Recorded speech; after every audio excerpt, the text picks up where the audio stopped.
Alright everybody, due to the positive responses that I received on my last video and the curiosity that my teammates had in my current clan about attack strategies that I had developed, I'm making a second video, and this one will cover a clan attack strategy, not as an individual, but as an entire clan.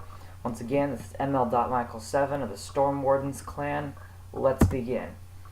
So, the idea that I had that pretty much everybody can agree with is that the strongest attackers in your clan have the best chance to earn stars, simply because they have the strongest forces and they have a wider range of things they can do in their attacks. So the strategy puts a lot of pressure on the top guys, and it moves a lot of the pressure away from the middle and the bottom of your clan.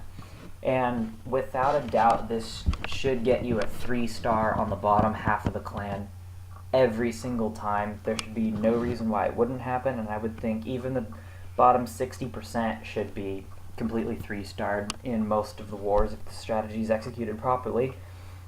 The only downside of this is that it would take perfect cooperation from your entire clan. The bottom guys and the top guys would have to work in perfect harmony, and if you had somebody missing in your war, you could potentially lose 6 stars, which could easily be the difference between victory and defeat, as we've seen in a bunch of close wars.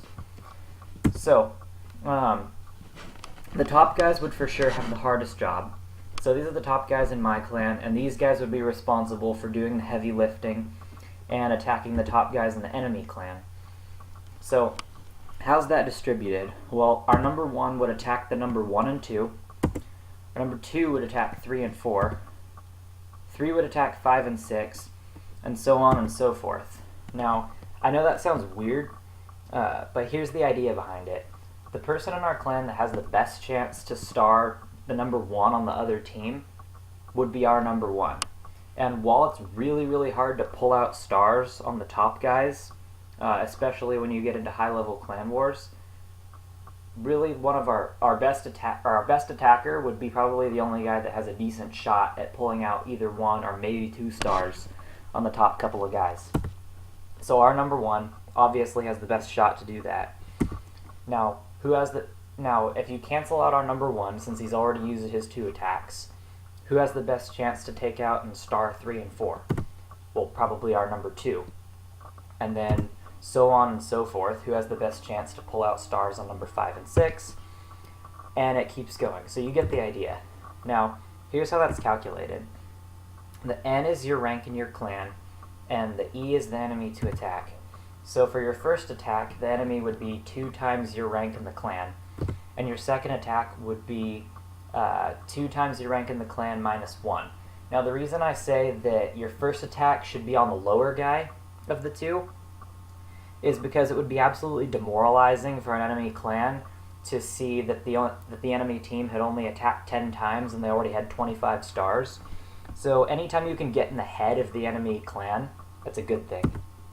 So in case you're unsure where you stand on that, or if you didn't like my formula, here's your rank pertaining to a 25-man clan war, and here's who you should attack. Now, if you're not on this list, I'll cover you in a second. But the idea is that nobody in this box should ever not get 3 stars. That should be pretty solid. And I would think everybody from like 8 through 13 would have 3 stars without a shadow of a doubt. For example, this is the guy that I attacked in our current war, and I believe I'm number 14 in the current war, and I easily 3-starred him. Now, our number 9, who's Flynn, who has much better troops than I do, would be attacking this guy in the war. So, considering I attacked number 17 and 18 in this war and 3-starred them both, Flynn should have absolutely no trouble, theoretically, 3-starring 17 and 18, and then it just gets easier and easier as you go down, so you should have people getting 6-star wars left and right because they're attacking players that just can't defend themselves. So, if you're on the bottom, I've left you out until now, but I didn't forget about you. So you have 2 jobs in my strategy that I thought up a few days ago. Now, your first one is to be cannon fodder. And now I put that lightly as a joke more or less, but your job is to basically run in, go YOLO, and jump into the enemy base and try to reveal as many Teslas, giant bombs, and spring traps as you possibly can. So basically what you're going to do is you're going to be scouting the way for our top guys who are attacking, because every advantage you can possibly gain counts. So if you were attacking the number 3 guy in the enemy clan, looking for all that stuff, then maybe our number 2, who's about to attack their number 3, says, oh yeah, now I know where this giant bomb is and I can avoid that, or oh, the Tesla's right behind that wall, all I have to do is put a couple of wizards there and they can take it out, which could be hugely beneficial for us. So that would help the top guys who are attacking. And then the second part of your job is the fun part. Loot your mind out. So you're going to try to find a top guy, and I picked number 1 in this case. You're going to try to find a guy who has a base that you can just take out 50% of the stuff. Maybe he has the stuff outside. Maybe his town hall's really close to the outside of his base.